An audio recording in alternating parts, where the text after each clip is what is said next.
Olá, boa tarde. São 4 horas e 28 minutos e este é o Justiça Agora. Hoje tem sessão plenária no Supremo Tribunal Federal. A repórter Carla Lucena acompanha e ao vivo tem as informações para a gente. Boa tarde, Carla.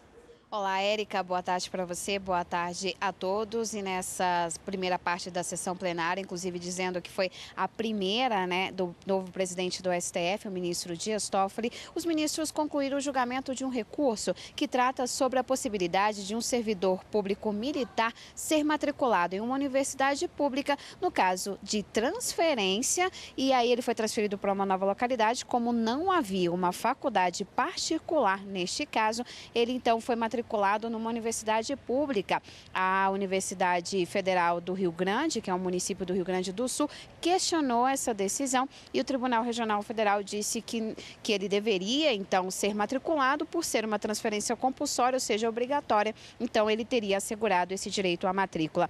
O relator deste recurso, o ministro Edson Fachin, votou que não houve nenhuma irregularidade na decisão do Tribunal Regional Federal da 4ª Região. Vamos ver um trecho do voto do ministro.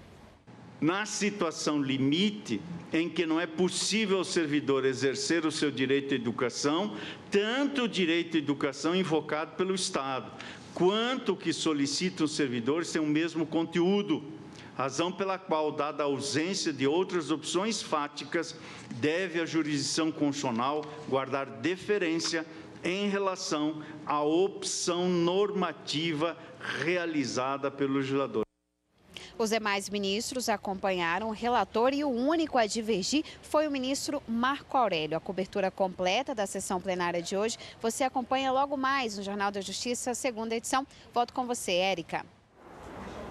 Obrigada, Carla. E o Tribunal Superior Eleitoral rejeitou recursos do candidato Jair Bolsonaro contra propagandas eleitorais de outros candidatos à presidência.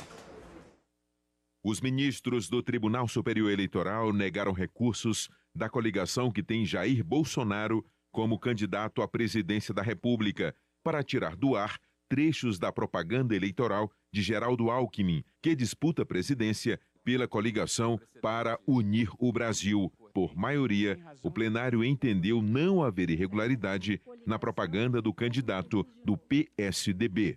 Há mero resgate de fato efetivamente ocorrido e imagens reais amplamente divulgadas e já conhecidas da população, inclusive com repercussão judicial em razão do ajuizamento de ação penal no Supremo Tribunal Federal.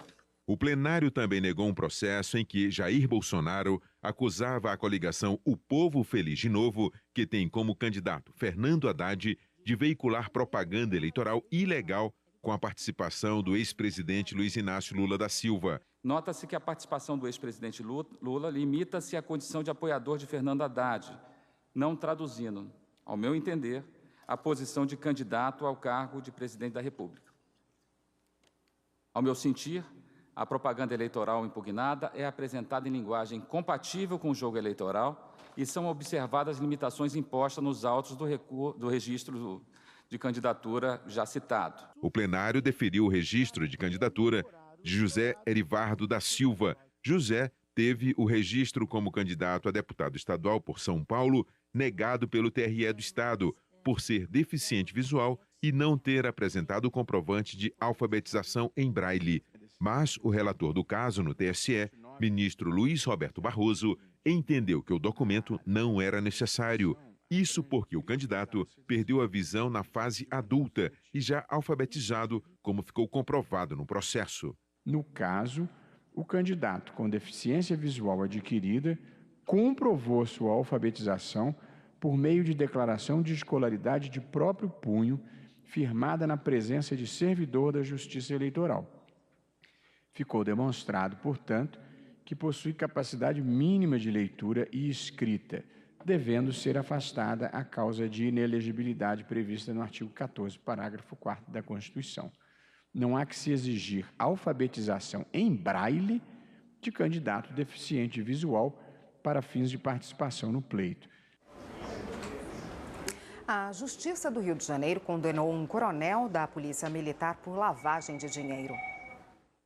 As investigações apontam que o coronel da Polícia Militar e ex-comandante do 14º Batalhão da PM chefiavam um esquema que recebia dinheiro de empresas transportadoras de cargas e de passageiros, instituições financeiras, mototaxistas e ambulantes. Ainda de acordo com o Ministério Público, ele teria colocado um imóvel comprado com dinheiro lavado no nome da irmã. A Justiça determinou que ele deixe a Polícia Militar e cumpra a pena de 6 anos de prisão. O Justiça agora fica por aqui. A gente tem um novo encontro logo mais no Jornal da Justiça, segunda edição. Até lá.